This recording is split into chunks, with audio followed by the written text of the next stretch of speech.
Hello and welcome to the Back Porch and to another session of Back Porch Forestry. I'm Dr. David Merker, Extension Forester with the University of Tennessee.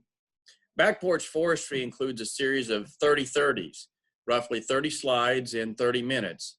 They're not overly detailed, instead offering general education on the topics of trees and forests and forestry.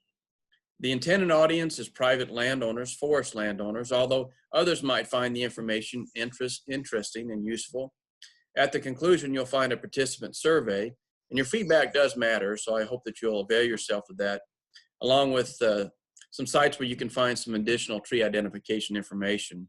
So kick back on your porch and enjoy this session of Back Porch Forestry. Bear with me as I pull up today's presentation.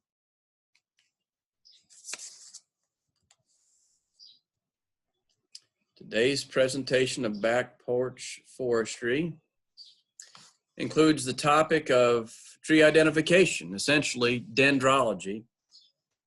So when we think about this subject, fundamentals of dendrology, I'd like to begin with this. When I teach tree identification, in the simplest sense, I try to teach what I call the briefs. Briefs stand for brief recognizable features. And so if I were to throw this picture up, many people would recognize this right away as the tulip poplar, the tulip tree, or sometimes called yellow poplar. Those are the brief recognizable feature is, of course, that the tulip tree, its leaf and flower looks like a tulip. Here's another species that's fairly common, and it's because it's a nuisance, at least in the South. Many people do not prefer these spiny balls. This is the fruit balls of the sweet gum. So many people recognize this without even seeing a leaf. They know that it's the sweet gum tree. And how about this one? The brief recognizable feature for this are the fact that it's the bark scales or shakes loose, in other words, and that's the shagbark hickory. So briefly, you can identify those. But what about these three species? It becomes a little bit more challenging. Actually, these are the same three species. We have the tulip poplar, that's the fruit or the cone of the tulip poplar tree, the very corky looking bark of the sweet gum tree in the middle, and then the final one here is the terminal bud of the shagbark hickory. But today we're going to do tree identification a little bit differently by studying the science of dendrology. Dendrology is that field of botany that deals with the identification and classification of trees and shrubs. What tree is that? And so we begin this way. Proper tree identification really is a process of elimination. And so scientists use a key called a dichotomous key. So a series of if-then questions will be asked about the sample that you're looking at, which then carries the reader to the next set of or series of questions. So in a broad sense, trees can first be broken down into two different groups, Group A or Group B. Group A refers to those trees whose leaves are needle-like. And so they have different common names. Some people refer to them as coniferous trees, meaning they bear cones. You can see the word cone in there. They're also referred to evergreens because they retain their needles or their leaves through the winter months. The wood industry refers to them as softwood trees. Although their wood isn't always softer than hardwoods, it generally is. And so the green leaves are present during the winter. These particular types of trees either have needles or scales, the coniferous do, and then they do have a longer photosynthetic period because their leaves are retained through the winter months. Sometimes you'll have warm days in the winter or even early spring where they can begin photosynthesizing. So needles can be either scale-like, such as the eastern red cedar. They can be borne singly, like a spruce, or the needles can be borne in bundles. The bundles might be in bundles of 2 needles per bundle or per fascicle. Sometimes it might be 3 or maybe 5. Taking this a little step further then, again, we're still talking about the conifers, Group A. If the leaves are scale-like, I've already indicated that would represent one of the many types of cedars.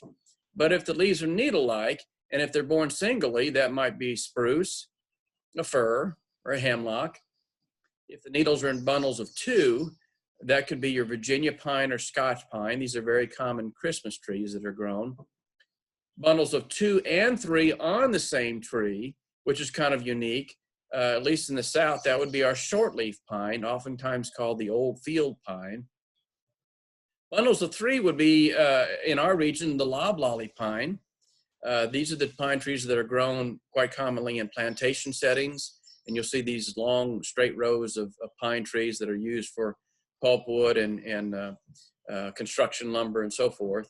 And then if the needles are borne in bundles of 5, that would be the white pine. That refers that species prefers a little cooler climate, maybe higher elevation and so forth, and fairly common throughout the region.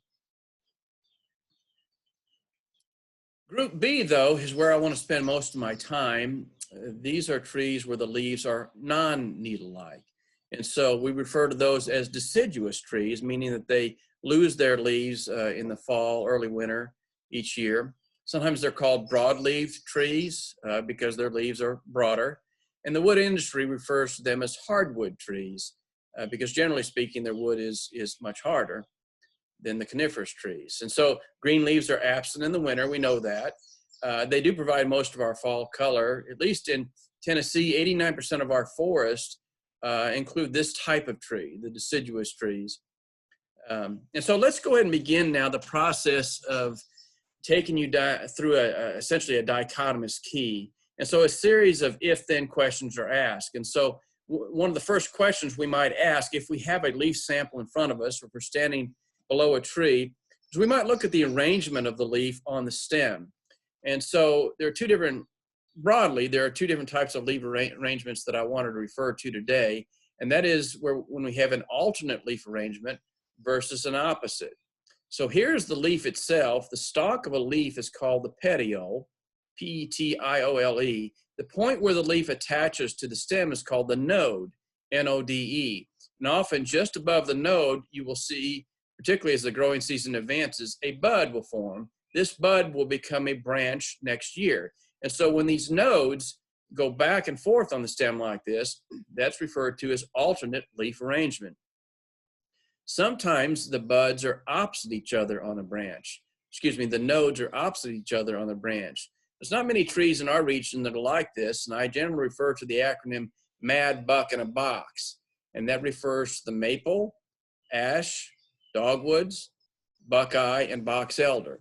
That's the 5 groups of trees that would have opposite leaf arrangement.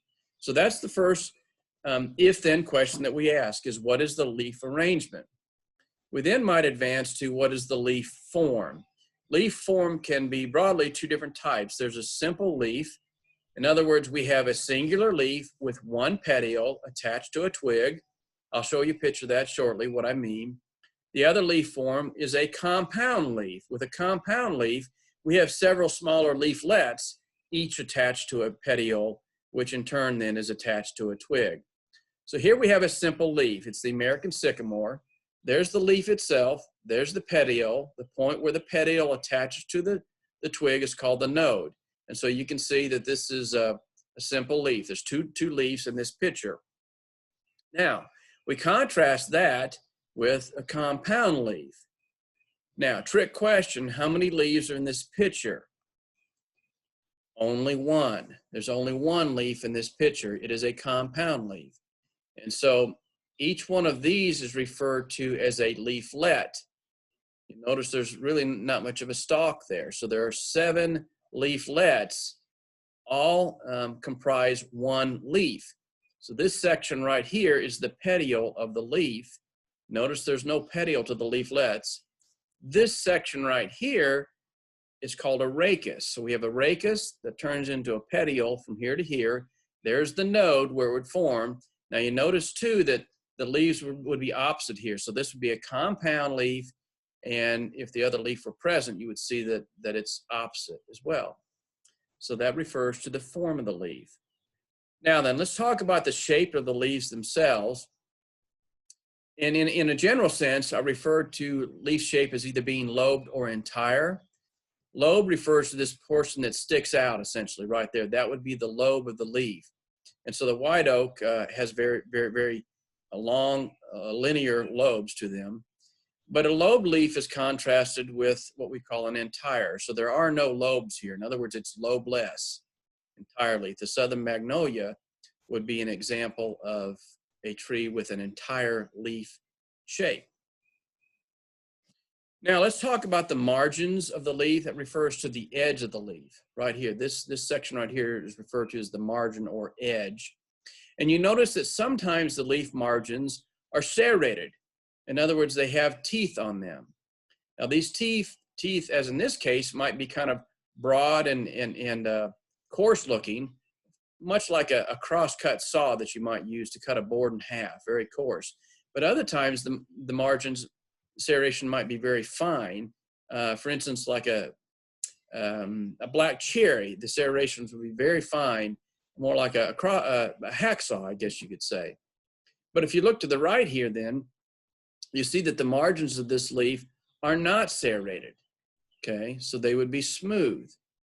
Now we can begin combining all these characteristics together and adding them up. So, for instance, with this cottonwood, you'll see that it is entire. In other words, there's no lobes to it, but it is serrated, whereas the poplar does have lobes, but it has a smooth margin. Now, I have mentioned lobes already, the portion that sticks out. The portion in between the lobes, this indentation, is referred to as the sinus. That's the gap between the two lobes. Sometimes the sinus can be very deep and almost C-shaped. Other times the sinus might be shallow and kind of U-shaped, in other words. So one group of trees that's very difficult to identify sometimes, even amongst professionals, are the red oaks. In Tennessee, we have 12 different red oaks that are native to the state, and differentiating between them can be very challenging, particularly if you don't have the bark or the nuts, the fruits to look at. So one of the ways we do identify them is by looking at the sinuses. So for instance, the scarlet oak is a very deep C-shaped sinus, whereas the northern red oak is shallow and U-shaped. We can look at the leaf base, and the question is it a symmetrical base or is it asymmetrical? If you look at the left, you'll notice if you were to fold this leaf in half, for the most part, each side would be a mirror image of the other half. You see it's almost identical there. Now we contrast that with this particular example, and you notice that one half of the bottom of the leaf drops down, so it's asymmetrical base. Basswood would be an example, as would the elms. The elm, one side drops down below the other, so it's asymmetrical.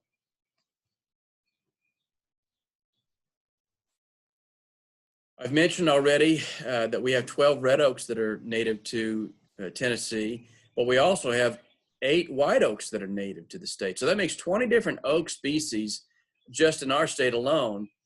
And one of the ways that we can quickly differentiate whether or not the sample falls into the red oak group or the white oak group is that the red oak group will have bristle tips on the end of their lobes, kind of like long whiskers. There are exceptions to this rule, but for the most part, that's what you will find. White oak are not like that. You'll notice that the end of their lobes are rounded, so they are without bristles. Bristle tips or smooth. We could look at the leaf base. There's all kinds of characteristics that we could look at. Is it flattened? Is it obtuse? In other words, curving up, or sharply wedge-shaped? And we can even refer to whether or not a leaf has pubescence. Pubescence means a fuzziness or really tiny hairs. So are they covered with short, fine hairs? Might be difficult to see from where you're at, but this example does have fuzziness to it. And quite often you can feel that fuzziness too. The contrast to that would be glabrous. In other words, they're smooth without hairs. Sometimes they're visible to the naked eye. Other times you might need a magnifying glass to see these. But that's one way of separating leaves out as well. And then, of course, we could look at buds and bark and branches and fruit far beyond the scope of this Back Porch Forestry session. But it gets very complicated and very interesting as you advance through this. So let me go through an example real quick, make sure that you've captured this. As you look at this sample of leaves, the first question we ask is, are the leaves needle-like or non-needle-like? Well, obviously they're non-needle-like, so that would help us. We know right away they would be considered a deciduous tree as opposed to a coniferous tree. Are the leaves themselves opposite branch or alternating in arrangement?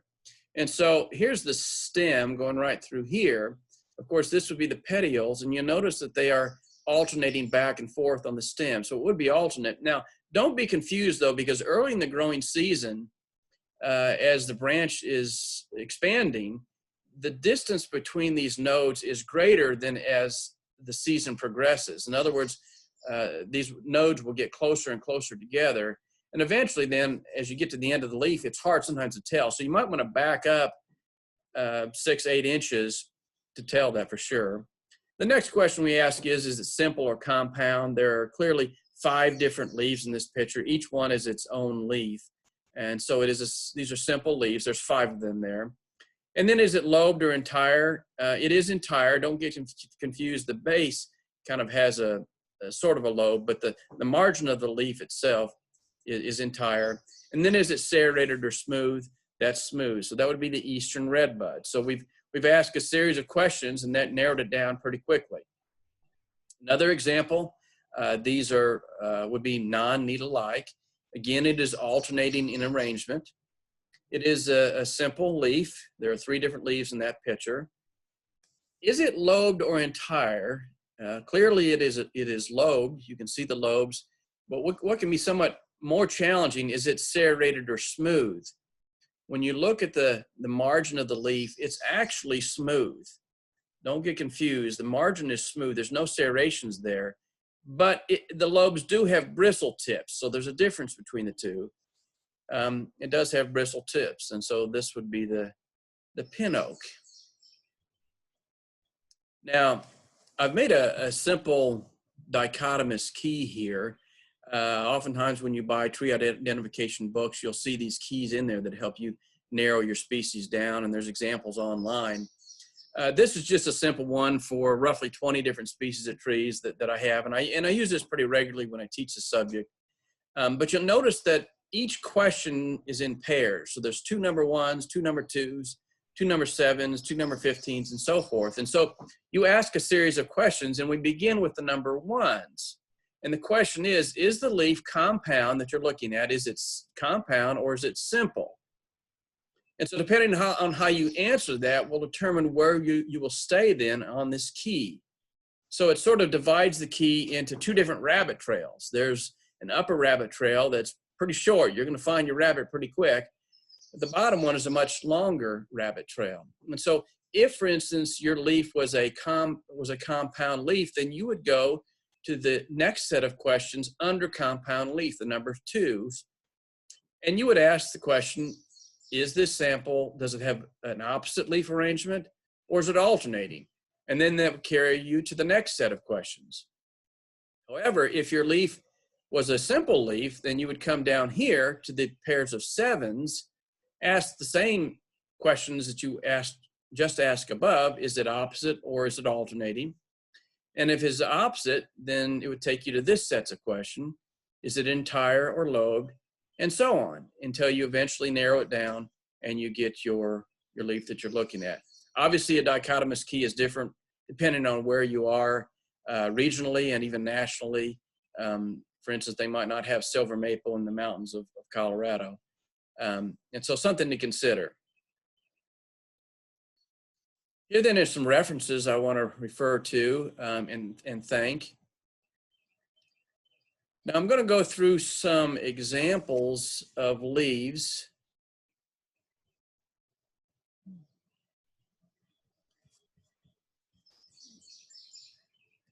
You'll bear with me here. Okay, I've got some leaf samples that I wanted to show you and just go through some brief recognizable features, hoping you can see that all right.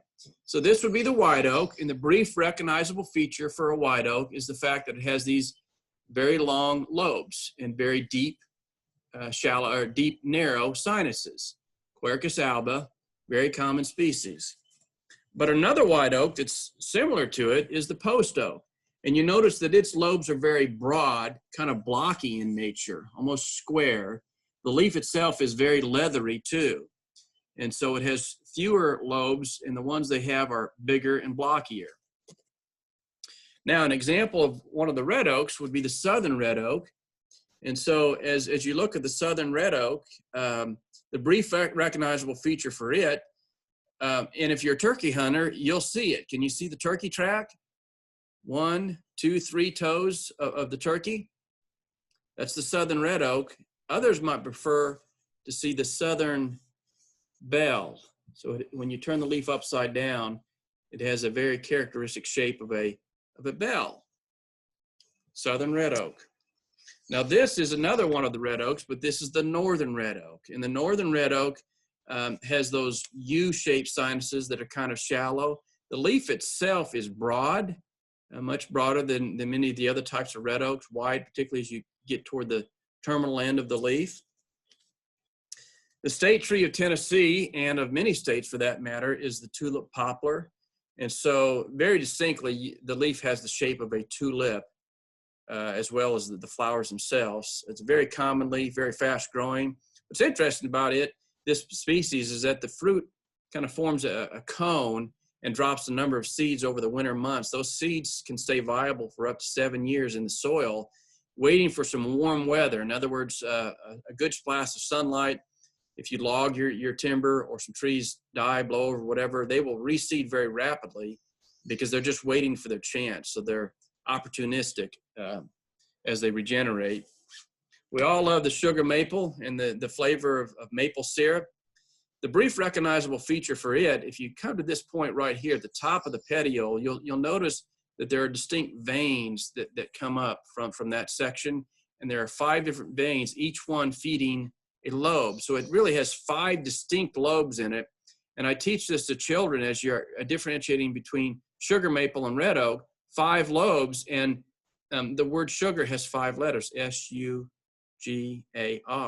That's in contrast to red maple, which has 3 lobes, R-E-D. A leaf that's shaped very much like the sugar maple is the sweet gum.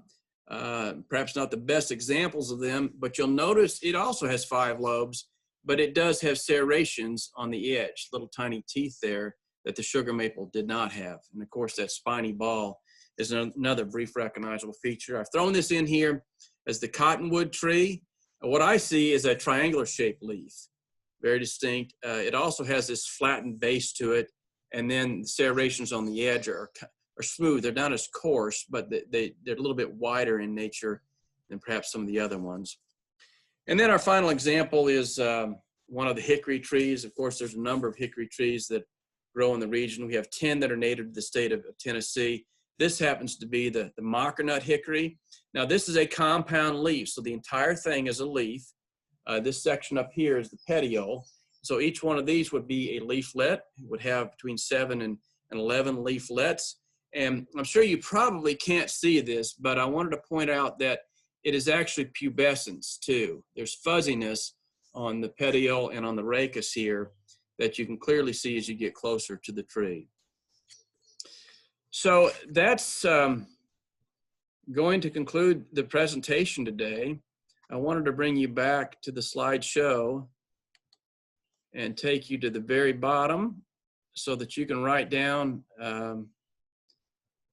some references that might help you out. First of all, I hope that you will fill out the survey. I'll give you a moment to write the URL for the survey. This will be looked at and will help me out for future programming. And then in addition, if you'd like to know more about identifying oak trees and hickory trees, between them, that's some 30 species that are native to the state and difficult to differentiate.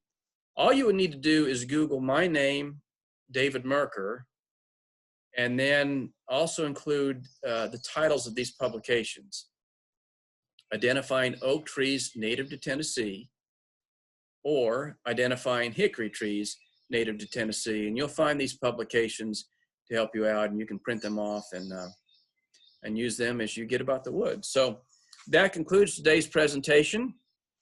Thank you for your participation, and I hope to see you in the woods again soon. I'll leave this up for another moment if you want to write that down, and then we hope to see you in the future.